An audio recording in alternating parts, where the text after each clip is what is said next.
page of the paper. I'm serious. That's true. I got 11:30. I got to see those the next morning on like, Hulu or something like that. It was like late, Well, but a great night. It was. Wonderful. Along with Joe, Willie, and me, and it's great for us to be together. Yeah. Unusual. Look at this.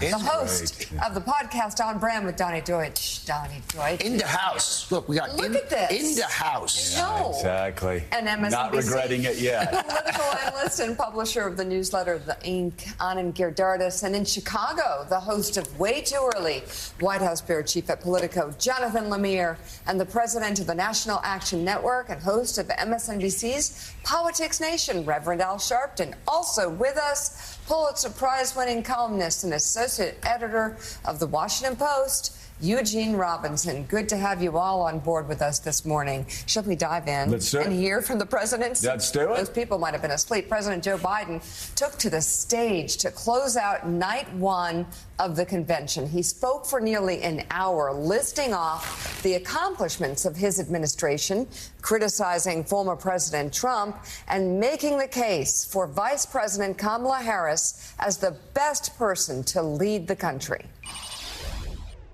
Trump continues to lie about crime in America, like everything else. Guess what?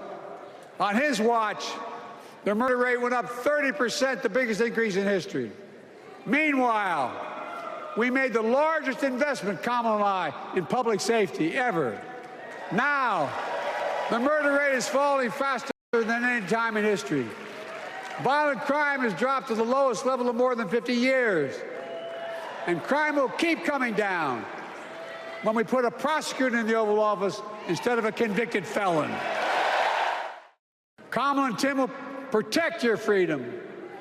They'll protect your your right to vote. They'll protect your civil rights. And you know Trump will do everything to ban abortion nationwide. Oh, he will. You know, Kamala and Tim will do everything they possibly can. That's why you have to elect a Senate and a House to restore Roe v. Wade. Folks, I've got 5 months left in my presidency. I've got a lot to do. I intend to get it done.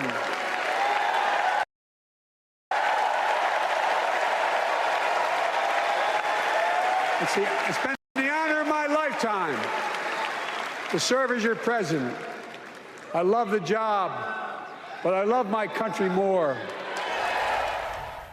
You know, Willie, you're right. He hit all the notes. It was late, but there were people staying up, of course, on the West Coast and Nevada and Arizona, of course, in the Central Time Zone, not quite so late. And the president delivered, but this was a night, obviously, about Kamala Harris. She came out earlier in the evening. The place just exploded. She somehow... She's really stepped into this moment. JFK said so many years ago, when you see daylight, you run to it. He was talking politically why he ran in 1960. The daylight opened up, and I don't know of anybody who expected her to excel in the way she has to just absolutely explode on the national stage the way she has and as positively as she has. And you're seeing in the numbers, in the polls, you're seeing in the number of volunteers. It's pretty extraordinary. And last night was the first night of her convention. And boy, what a star turn she took. You know, one of the reasons that people who supported President Biden staying in the race didn't want him to drop out is because they were very worried about what would come next. And likely that would be Vice President Kamala Harris. We'll talk to them now, less than a month, believe it or not, since Joe Biden dropped out. He dropped out on July 21st. Today is August 20th. It's been less than a month since all this happened. Unbelievable. Talk to those people now and they say, well, I was wrong. I underestimated Kamala Harris. Shame on me. She's done an incredible job. Her campaign has done a great job.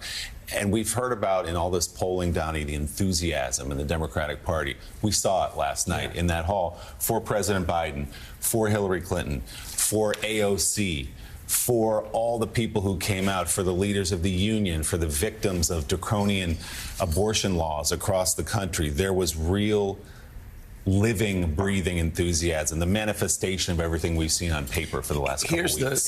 Here's the very sophisticated analytics of it. It felt good. It just felt really good from start to finish.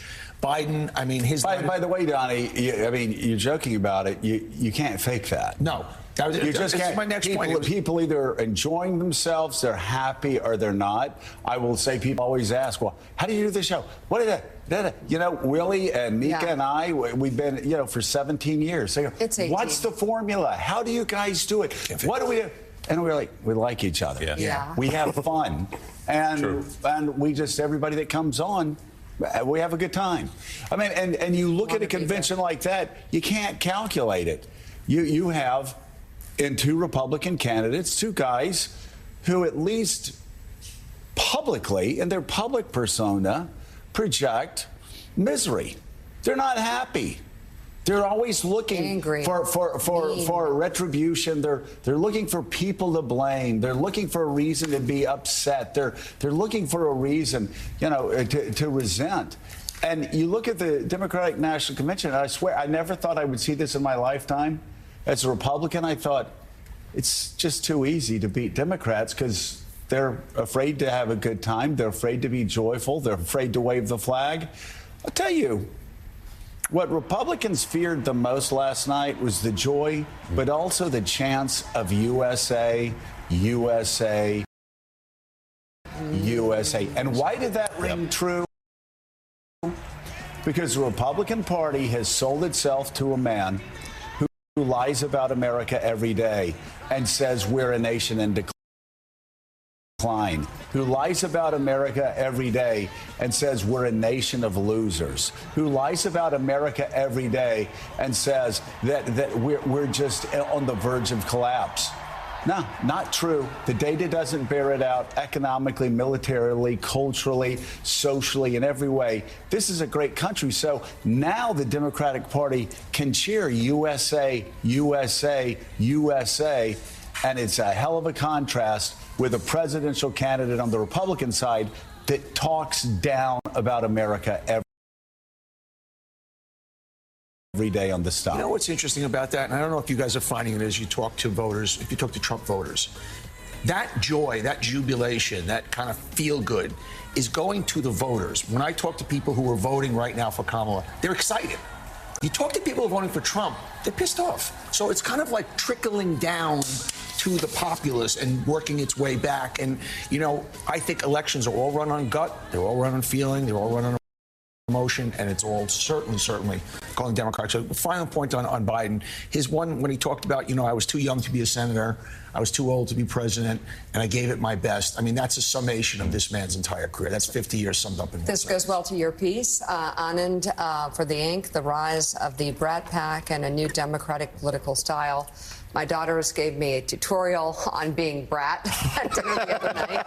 I was like, okay, but it's a thing. It's a thing. Obviously we're talking about the big story here is one candidate replacing another and the kind of triumph of Kamala Harris taking over this party. But I think there's a deeper story beneath the candidate swap, which is a kind of style, a new style that we've actually talked about over the years on this show, where things like storytelling, emotion, speaking to the gut, not just being policy-minded, but kind of throwing a better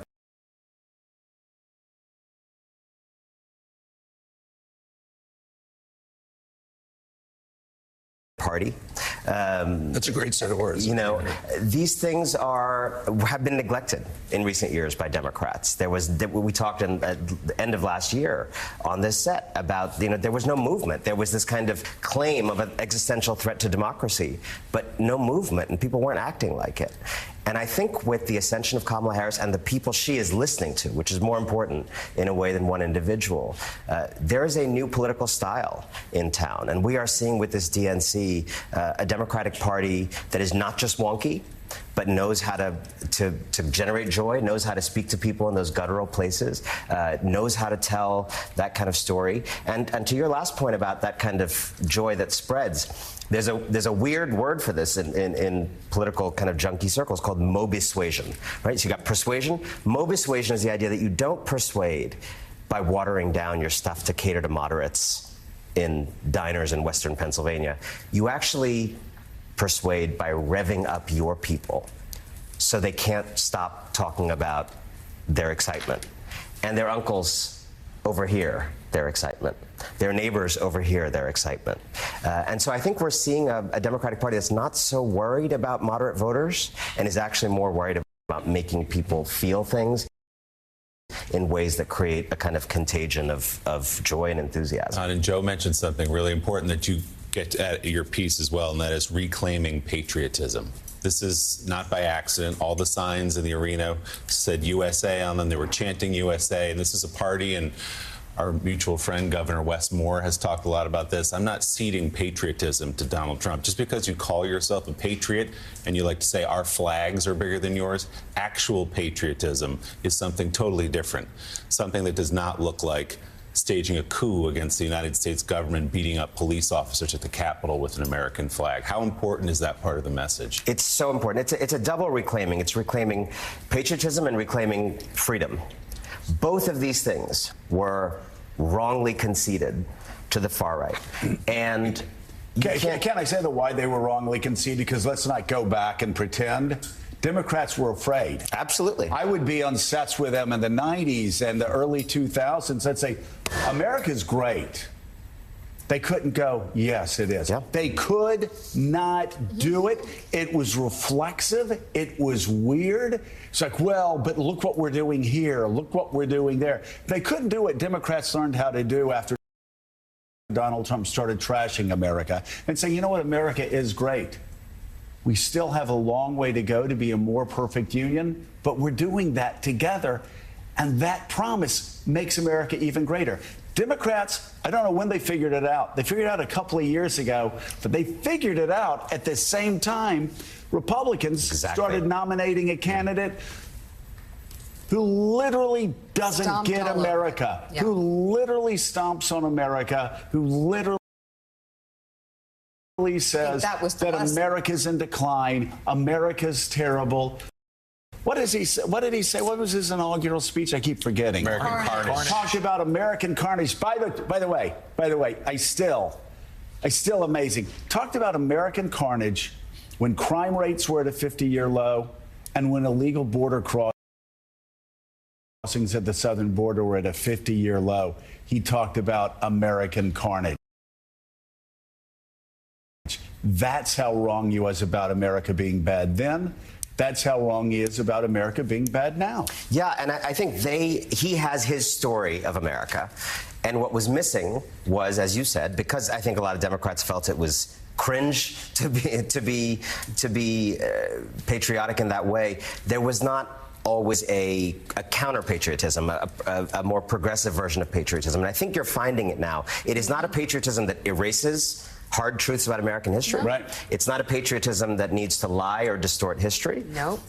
It's a patriotism about perfection and perfecting over time. Well, and about the promise and the possibilities that America offers that other countries don't. And that's something that Donald Trump just, I think, brought out in the Democrats because they realized, don't take away our possibilities. Don't take away our promises. Don't take away our rights. Some of the other speakers from last night included former Secretary of State Hillary Clinton and Congresswoman Alexandria Ocasio-Cortez. Here's some of what they had to say.